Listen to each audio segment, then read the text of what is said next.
Heyo, you're listening to Edge Coach Quip, featuring our very own Edge coaches and community, dropping knowledge nuggets to fuel your day. Welcome to Coach Quip. I'm Coach Chris. I'm Coach Robyn. And today we are talking about compression boots. Yeah, we're going to do this whole thing with them on. That's right. So most of us have seen these before, right? You're like, what are those space pants? We hear all types of words from them. But do we know the reason why we use them or when we use them or how we use them? That's what today is all about. Yes. So let's start off with a little bit of the history of compression garments. So the first documented compression garments that I saw were in the 1400s. When they used to wrap people's legs for varicose veins. So Y'all, he went down a rabbit hole for this. I did. That makes sense though. Yeah, and then that was the next iteration of that was sort of in the early 1900s in England when they created compression garments for like compression socks as the starting point. You know, I think there was a big gap. It took until I remember like early 2000s of compression socks entering the endurance athlete space, where we would see people, you know, running outside in them, using them for post-race recovery, just the socks. And then I saw, you know, compression tights, and we started getting into more of the compression gear in different ways.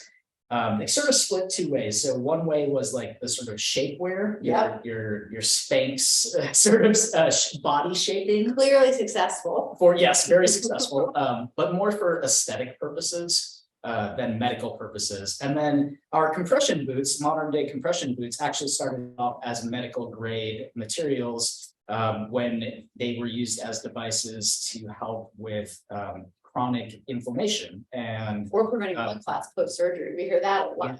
yes. So like deep vein thrombosis, DVT, that is used for that as well. So that's sort of the history of the compression boots. And now I think, you know, initially we saw my first exposure was Normatec boots. Right. As like very high end, very difficult to access. I could only get them at my physical therapy studio. And now we have a variety of brands, a variety of different ways that they work. And it's much more common and accessible for your everyday athlete to get all of the benefits from recovery with these boots. So that's what we're going to talk about today. Go for it. All right, so before we jump to bonus miles, let's talk for a hot second about compression as therapy. Now, I don't know about you, but for me, it is my preferred way to recover if I only have a little bit of time and I can get the most amount in that amount of time and feel good.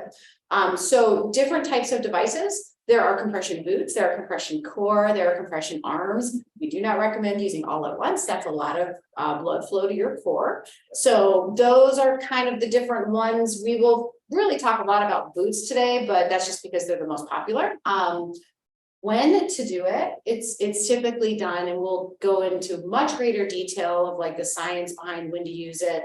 But really it's primarily after your workout or after your race. You can do it before your race as pre-recovery as well. But the most popular times are post-workout and post-race. And then the big why, selfishly, the athletes, we want to bounce back, right? We want to be able to execute our workouts and feel good. And that is probably the number one reason people use them. Yeah, and it feels good. I mean, we'll dig into a little bit of the science of what it's actually doing to your body in our bonus miles, but essentially these feel like a blood pressure cuff in some ways, but it's also sort of like a deep pressure massage. And so, you know, it feels good. It feels relaxing to use them. Love to use them when we have sore muscles, but also if you don't have sore muscles, like you said, it just helps you bounce back faster. So this is one of the tools in our toolkit that we have that can help us continue to train at a high level and feel good. So we definitely are fans of them here at Edge. And I'm a fan as a coach of prescribing them for my athlete. And we'll talk about all of the reasons why compression boots are awesome in our bonus miles. So stick around. Zip your boots up.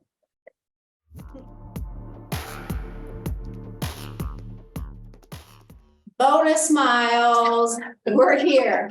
All right, talking about compression boots and why would you use them? So I always like to start with like, what is recovery? Because it's not, people don't always think about this. Mm-hmm. All recovery is we are moving blood to our core. That's it. Because your body, when you train and race and all of you use it, period, travel, it sends a lot of waste into your system. That waste isn't necessarily a bad thing, but the volume of how much it sends is exorbitant. It does a very poor job at regulating the volume. So all of that waste leaves through your lymphatic system, which is in your cords in your central cavity. Unfortunately, all of that system does not have a pulse. So it has to use our venous system. It has to use our blood to carry the lymphatic waste into your core. So always think about blood as the motorcycle, and then the sidecar really truly being lymphatic waste. That's a fun Yeah. visual. Yeah, little motorcycle sidecar action. I always want to put a plug in the sidecar, but that's me. Also important to note that all recovery, whether we're talking about boots or yoga, legs up the wall, ice bath, compression socks, inversion tables, they all do the same thing. They are all moving blood into your core, and that blood is carrying the waste. Full stop. Active recovery, right? Spinning, walking, it all does the same thing. And it's important too, on that note, to talk about active and passive recovery. So active recovery being things that kind of get your heart rate up. Yep. So active recovery, like you said, walking or even these boots are active recovery because they are pulsing the blood through your body, versus passive recovery, which would be laying on the couch and watching Netflix, right? Yeah. And we always feel better after active recovery than we do, even if you feel like you need rest, you can rest in the boots and get all of the benefits of that active recovery. And you can probably do some work while you're at it, read a book, whatever you want to do, multitask. Exactly. Yeah. So there are a couple of different types of compression, and we're talking about the boots today, but also for the arms or the core. A couple of different types of boots. Can you talk through the different types of, I guess the differences in the pressure that applies, right? Yeah, totally. So as we kind of said in the intro, a lot of this actually came originally from medical sciences. So the first type was actually a type of compression called peristaltic, which some brands still use, which is, it's just using individual chambers. So like your toe region will fill and then it'll exhale, and your calf will fill and exhale, and your lower quad, and it'll work its way up, inflating and deflating one at a time. It works. Mm-hmm. Some of the science says that we can actually have a little bit of venous return in between those because it's not sequential. It's not going in sequence.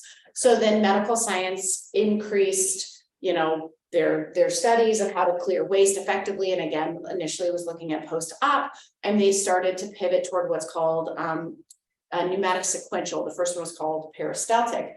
Pneumatic sequential is going to be where it adds. So you're going to go foot, calf, quads, all squeezing together at once, and then it exhales and starts again. And you're getting kind of a giant tidal wave toward your core. It exhales, blood trickles back down to start all over again. Yeah. I'm a big fan of any type of compression. So if it feels good, use it. And if it doesn't, don't. Yeah, and that's a good point, because sometimes, there are recommendations about pressure and about how long. We'll talk about that in a moment. But there are, between the different types of boots, different levels right? levels of pressure, right? Yeah, always measured in millimeters of mercury. So right, which means nothing to us. Means nothing to us. We know what the numbers mean, but we don't actually know what that means. Right, and sometimes we can know by feel. So on a certain boots, I can go all the way up on pressure, and on other brands of boots, going up 3/4 of the way is still too much. Yeah. And so it really is important to go by feel for your body. These things should never hurt. And so they should never ever hurt. So if you feel pain or numbness, you've gone too far. That's an important thing to remember in order to safely use these. I know you know a lot of the different brands. I have heard of a lot of different brands. So I mentioned Normatec at the beginning, which was the first boots that I saw, kind that we have these Therabody ones, which were our Recovery Air. Yeah. There was a merger of some they acquired Recovery Pump, which was also called RP Sports. Yeah. Okay, so Recovery Pump was one that I had heard of. There's Rapid Reboots, there is Speed Hound, Air Relax. There are all sorts of ones on eBay and Alibaba that are unbranded that folks can get. But I think the benefit of going with one of these name brands is that it has been tested, and each of these companies has done independent scientific studies to back up the science and the effectiveness of these. I will say that the science is kind of all over the place, so it's not conclusive, right? If you went online and read about recovery boots, you would see people who love them. You'd see endurance athlete magazines, touting the benefits, but you'd also see some scientific studies that say that they're not effective or that they don't work in certain ways. For me, I think it's about the how we feel afterwards, right? And I always feel great after I do them.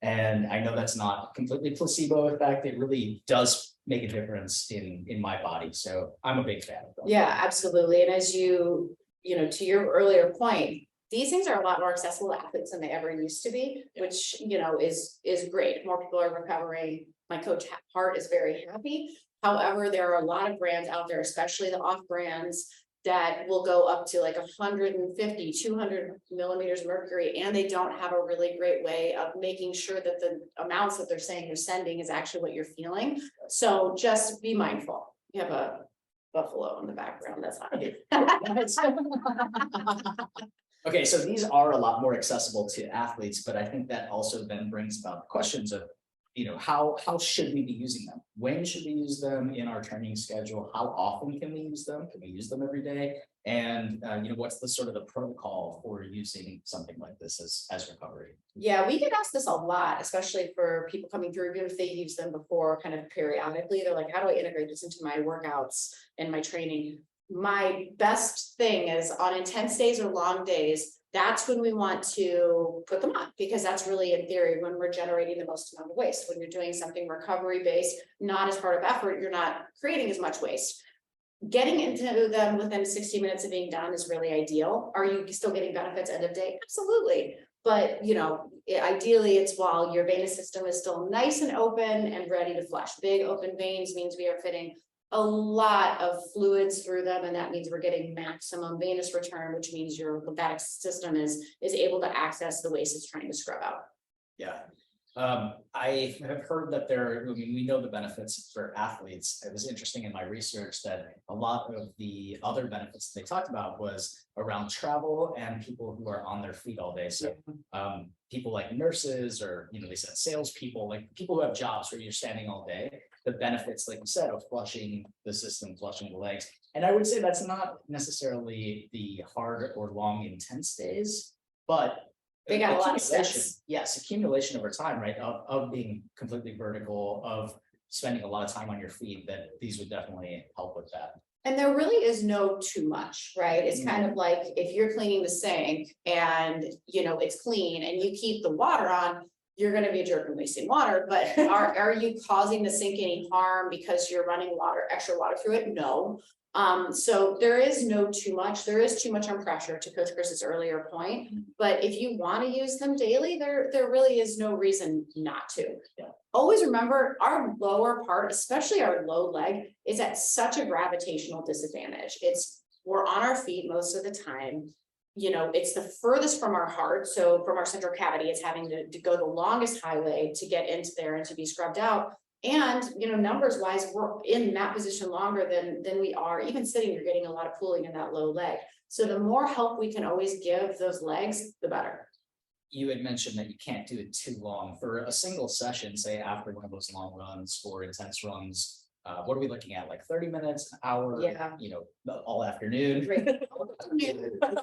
Maybe lose some effectiveness on your to-do list. 30 to 60 minutes. We say within 60 minutes, you can get in your boots and stay in 30 minutes and you Gucci. Yep. If you need to be in them after the 60 minutes of finishing, then you're probably going to need the full hour. The first half of that is really opening up that venous system again. And then the second half of that is flushing. There are definitely times to not use compression, right? Mm-hmm. And this is where we just want to rattle off those conditions where you want to really be cognizant of not using additional things, squeezing your body in. First one is pregnancy. 100% have had pregnant athletes use these. A lot of times they'll dial down the pressure, but the biggest thing is just to get medical clearance before doing so. So talking to your doctor, telling them about what the pressures are, they probably are going to be familiar with the numbers. When you say millimeters of mercury here at Edge, our pumps go anywhere from 80 to 100, and our Pragos typically stay between 60 and 80. So, less is more. if you have any type of sprain or big swelling that you know is a result of, like an injury, you can use it, but I would turn it way down. We don't need the same 80 millimeters of mercury pushing on something that is already under duress. I would start lower and then ease it. So if you had a sprained ankle that was swollen and you thought this was a great way to flush it, you would recommend going down. Yeah. You're still gonna feel, it's still gonna look a lot better after. Yeah. Pro tip, you can throw on a compression sock after and it keeps the drainage off even further, so it won't pull again. Yep. Dental procedures. So we've had it here as well, where people have things done in their mouth. These are like major, not like little things. And because we're creating like a whoosh, they'll actually get, it doesn't hurt them. Like it's not causing an issue, but it becomes uncomfortable. So I would probably avoid that or dial it way down. And then the last one is actually really important. If you ever have all of a sudden kind of one leg, particularly a calf, get very big, and then the other one looks normal, that's a big no, because that is an indication that you might have a blood clot. And the last thing we want you to do is put a compression boot onto a blood clot and dislodge it. So if that is the case and you notice that, you should just go to the ER instead. All right, the why. Why do we do this? We said in the intro is true. It's so that we can, get back at it and become faster. But there are a lot of really big reasons why we want to use compression therapy. Yeah, so we talked about, basically flushing the system. So you're improving your circulation by using these boots and also enhancing your lymphatic drainage. So again, the goal to bring it up, to get it out, as you said, scrub it out. Right? Yeah. It also, that's the removing of the waste product. So a lot of times we hear about lactic acid, runners, marathon runners in particular, talking about lactic acid buildup. We hear from cyclists as well, folks doing FTP tests as an example, right? The lactic acid buildup in your legs, this just helps to clear that faster. Does it take it all out? No, probably not, right? Right, but it can drastically improve your recovery. It's going to also then, as a byproduct, decrease your recovery time. So the numbers that Therabody uses is if we are looking at somewhere between 48 and 60 hours of normal drainage time without assisted recovery, we can actually get you bounced back in 12 to 24 hours using compression. That's how much waste is actually removed. That is a huge improvement in, if you're thinking about training hard, right? Like our training schedule here as an example, right? We have Tuesdays and Thursdays are quality session days for our runners. And if you think about doing a hard workout on Tuesday and 60 hours you said, normal recovery time, that puts you well beyond Thursday, into Friday of actually feeling like you've bounced back. So using these to get that recovery time to decrease allows us to do those multiple quality sessions a week, which is not only important for our runners, but triathletes as well. When you have multiple sports of trying to get quality sessions in, it's really important. It's also reducing your chance of injury too, right? Because if we have an area that's getting overused and we're effectively helping you create a better workout, you are going to be less injury prone because you're not operating on such a fatigued and broken down system. Yeah. What about mobility and flexibility? I've heard this, but tell me how that works. I think it just has to do with increasing circulation. Yeah. Same as again, if you go to do yoga, you feel really good after, right? Because you've done these deep stretches, you're really forcing blood flow into areas that might not otherwise get it. Well, you put 80 millimeters of mercury on you, you're doing the same thing.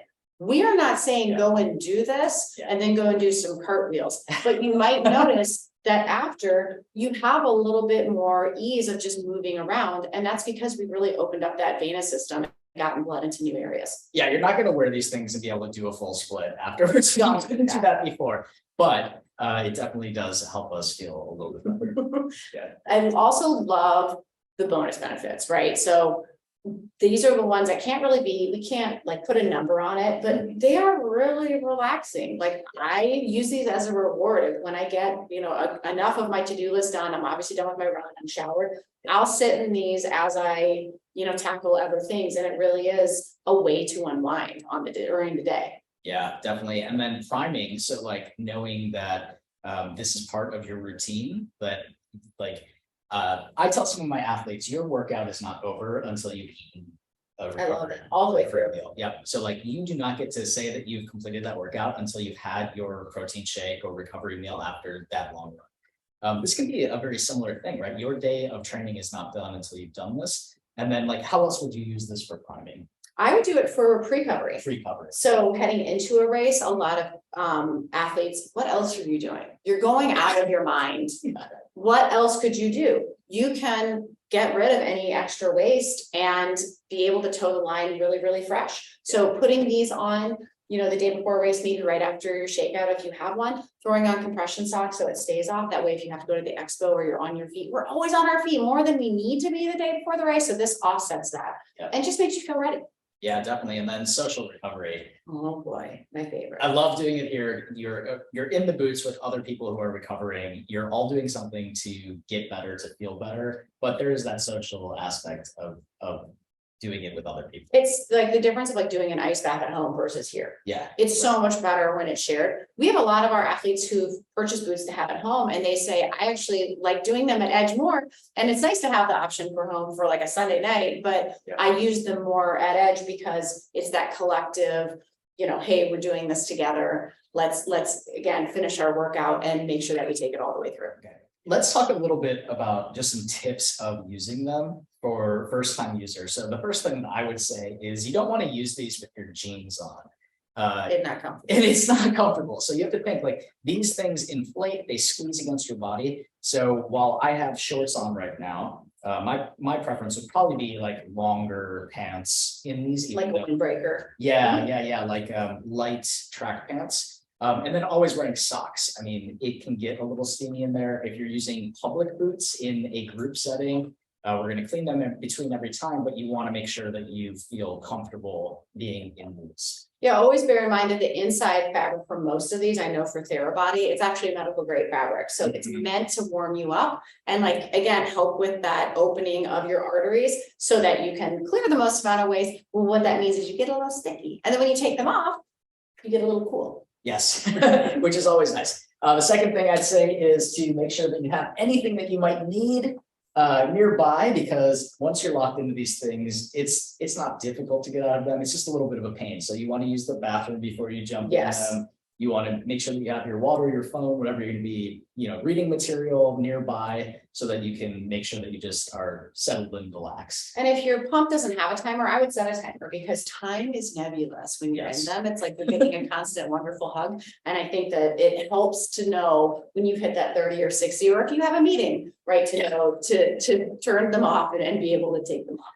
Absolutely. And then the final thing for me is I just like to use them when I'm laid out sort of flat. So while we are sitting here to talk to you with our feet down, I think the preferred way of doing it would be to have your feet back out. So like we would either be relaxing like this, or I often sit in my house just on the floor with my legs out. We have comfy chairs here. That's the most beneficial way to do it, is to be in a relaxed position. Yeah, absolutely. Yep. If you're interested in using our boots, you can always pop on by. We have recovery passes for $45 a day. You can always, you don't have to pre-purchase, you can just show up. Just know on Saturdays we can be a little crazy. And my final tip is going to be, you can also level up your recovery with some added compression. This is trademarked here at Edge. All right, so we're going back.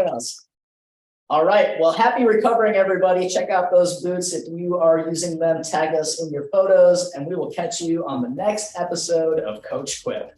Later. Yes. Thanks for listening to Coach Quip. Original music performed by Ment. Follow us online on Instagram, Facebook, and Twitter at Edge Athlete Lounge. Our podcast lives in the blog section of our website. Don't forget to subscribe, rate, and review this podcast, and you can check out the show notes for additional ways to contact us. Ready, set, onward we go.